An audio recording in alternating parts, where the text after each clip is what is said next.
Hello दोस्तों, result गुरु Aamir sir में आपका हार्दिक अभिनंदन है, स्वागत है।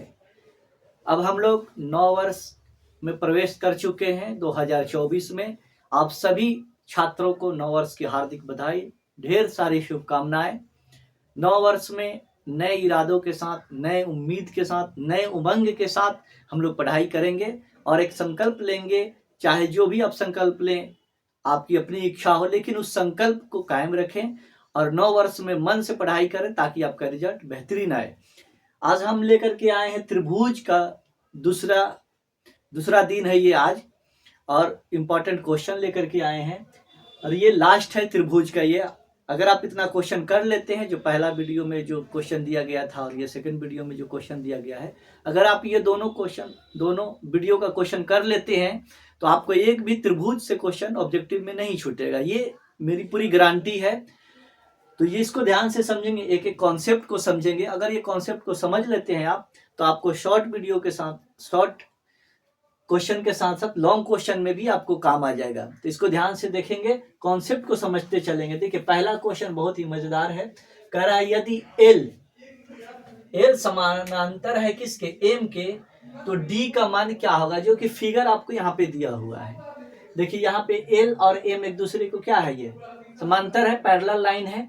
तो पूछ रहा है कि आपको डी का मान ज्ञात करना है। पिछले वीडियो में हम बताए थे आपको कि अगर ये लाइन जो दिया हुआ है, लाइन के अगर ऊपर में दोनों है तो क्या करते हैं कि दोनों को इक्वल कर देते हैं और वहां उसका एक्स या वाई जो भी दिया रहेगा, ए दिया रहेगा, डी दिया रहेगा, उसका वैल्यू निकाल लेंगे।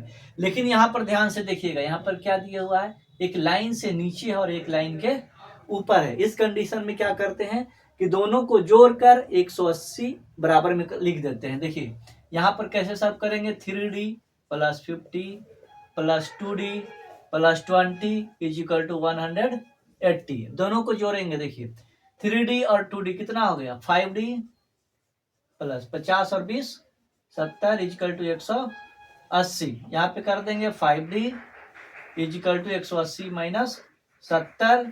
5d इजिकल टू 180 में से 70 घटाएंगे कितना हो जाएगा, 110। इसलिए d इजिकल टू 110/5। इसको भाग देंगे, 5 दूनी 10, फिर 5 दूनी 10, कितना आ गया d का वैल्यू, 22 डिग्री। यही हो जाएगा आपका आंसर। समझ में आया था। अगर अलग अलग देखिए, लाइन के अगर नीचे है और एक लाइन के ऊपर है, या फिर लाइन के ऊपर है, इसमें लाइन के नीचे होता, तो क्या करते हैं, दोनों को जोड़कर 180 लिख देते हैं और सॉल्व करके डी का वैल्यू निकाल लेंगे। लेकिन अगर लाइन के दोनों ऊपर है तो क्या करेंगे, दोनों को बराबर कर देंगे, क्योंकि आपको पता है कि संगत कोण एक दूसरे को क्या होता है, बराबर होता है। दूसरा क्वेश्चन देखिएगा, कह रहा है त्रिभुज एबीसी में AB square equal to BC square plus CA square, तो एंगल A बराबर क्या होगा। ये आपको पता है कि त्रिभुज ABC में ये किसका है, ये पाइथागोरस प्रमेय का ये दिया हुआ, पाइथागोरस का जो प्रमेय है वही है। तो इसमें एंगल C का पाइथागोरस प्रमेय आप लोग को पता है कि कब लागू होता है, जब कोई भी एक कोण 90 डिग्री का होता है तो पाइथागोरस प्रमेय लागू करते हैं। तो यहाँ एंगल C कितना हो जाएगा, 90 डिग्री हो जाएगा। आप चाहे तो इसको बना भी सकते हैं। देखिए इस तरह से ABC क्या कर रहा था, यहाँ पे AB स्क्वायर हो जाएगा, ये AB स्क्वायर इक्वल टू, उसके बाद क्या हो जाएगा, BC square plus CA square, BC square plus CA square. तो कौन सा, ये कितना डिग्री हो गया, 90 डिग्री। तो इसका आंसर कितना हो जाएगा, 2 का 90 डिग्री आपका आंसर हो जाएगा। समझ में आया। अगला देखिए 3 नंबर क्वेश्चन क्या कह रहा है। इस तरह का क्वेश्चन हमेशा पूछता है, हर साल पूछता है। ये 3 नंबर जो क्वेश्चन है, यदि दो समरूप त्रिभुजों की संगत भुजाओं में 3:4 का अनुपात है तो उनके परिमापों का अनुपात क्या होगा।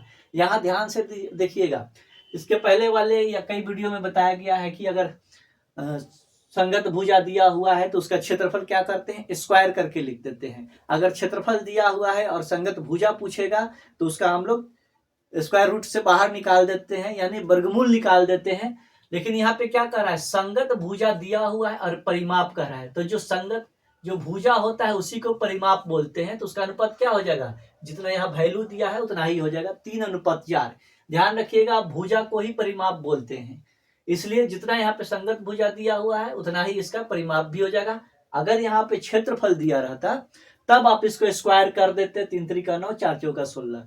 तो एग्जाम में एकदम आंख खोल कर बनाना है, ध्यान देकर बनाना है। ऐसा नहीं है कि आप रटा रटाया गए और मार दिया टिक, मालूम चला कि वो गलत हो गया, तो ऐसा काम नहीं करना है। अगला देखिए क्या करा है, त्रिभुज ए बी सी त्रिभुज डी ई एफ के समरूप है एवं क्षेत्रफल त्रिभुज A B C is equal to 36 centimetre square एवं क्षेत्रफल त्रिभुज D E F is equal to 49 centimetre square है, तो दोनों त्रिभुजों की संगत भुजाओं का अनुपात क्या होगा। ये क्वेश्चन थोड़ा घुमा दिया है लेकिन बात वही है। यहाँ पे क्या दिया हुआ है, आपका क्षेत्रफल दिया हुआ है और संगत भुजाओं का अनुपात पूछ रहा है, तो क्या करेंगे, इसका वर्गमूल निकाल देंगे। 36 का वर्गमूल हो जाएगा 6 और आपका यहाँ पे दिया हुआ है 49, 49 का वर्गमूल हो जाएगा 7, यही हो जाएगा आपका आंसर। समझ में आया।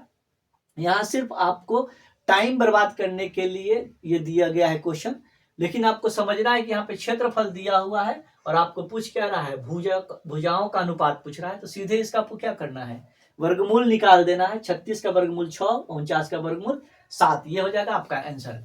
अगला क्वेश्चन देखिए क्या करा है, चक्रीय चतुर्भुज के चारों कोनों का योग कितना होता है। चक्रीय चतुर्भुज का चारों कोण का योग कितना होगा, ये सब 90 90 90 90 होता है, तो कितना हो जाएगा, सबको जोड़ देंगे तो कितना होगा, 360 डिग्री आंसर हो जाएगा। तो चक्रीय चतुर्भुज के चारों कोनों का योग कितना होगा, 360 डिग्री होगा। ठीक है। अगला देखिए क्वेश्चन क्या कर रहा है, अगला क्वेश्चन कह रहा है कि किसी त्रिभुज ए बी सी में एंगल ए 90 डिग्री है। एंगल ए मान लीजिए, इसको ए मान लेते हैं, ये हो गया आपका 90 डिग्री, तो ये बी हो जाएगा, ये सी हो जाएगा।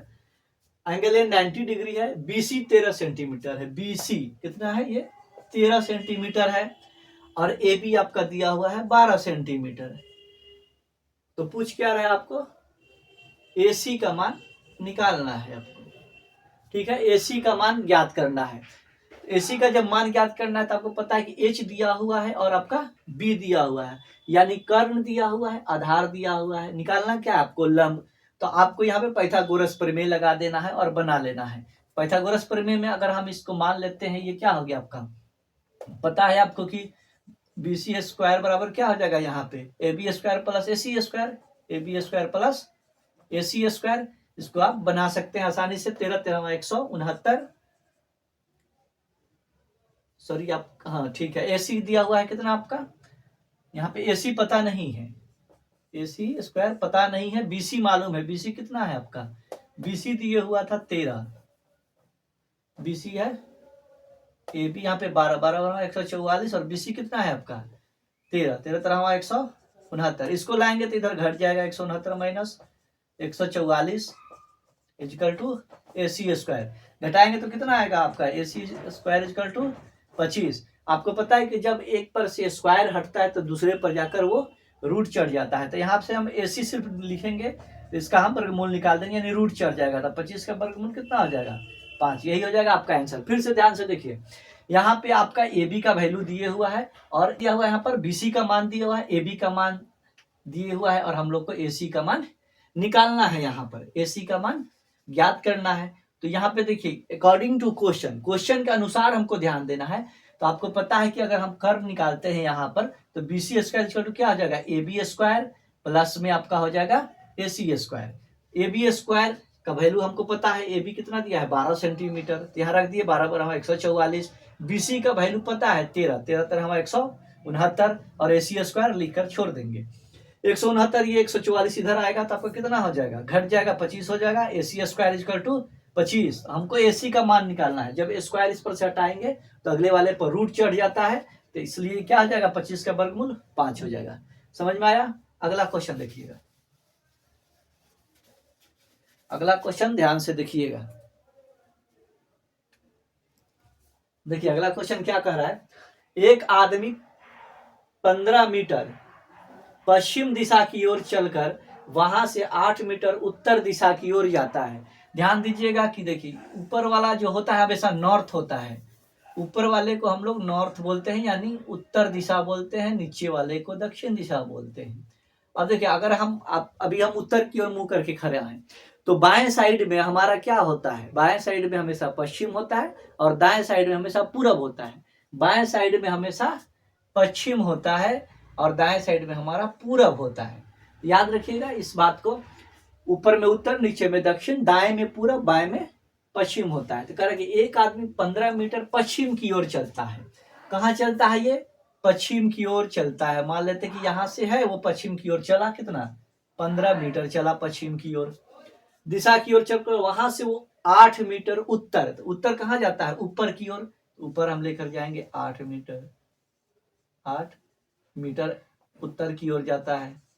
ठीक है, और जाता है। वह आदमी अपने प्रारंभिक स्थान से, यानी यहां से वो कितनी दूरी पर है, समझ में आया? पहले वो पश्चिम की ओर गया, यानी हमारे बाईं साइड में जा रहा है पश्चिम की ओर 15 मीटर। मान लीजिए इसका ये प्रारंभिक बिंदु है, यहां से वो चलना प्रारंभ किया, 15 मीटर गया आपका कहाँ? पश्चिम की ओर गया। यहां से वो उत्तर की ओर, तो उत्तर हमेशा ऊपर है, अगर दक्षिण का था तो नीचे हम आते, ऊपर गया। अब हमको निकालना क्या है? इसके प्रारंभिक बिंदु से ये निकालना है, आपका मान निकालना है। तो आपको पता है पाइथागोरस प्रमेय लगा देंगे, AC square equal to AB square plus BC square, AB square plus BC square.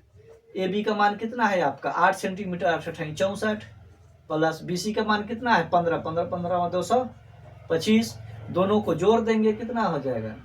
25, ये 9 हो जाएगा, 6 2 8 हो जाएगा, ये 2 हो जाएगा। 289 का वर्गमूल कितना होता है? कितना होता है 289 का वर्गमूल? 17। यही हो जाएगा आपका आंसर।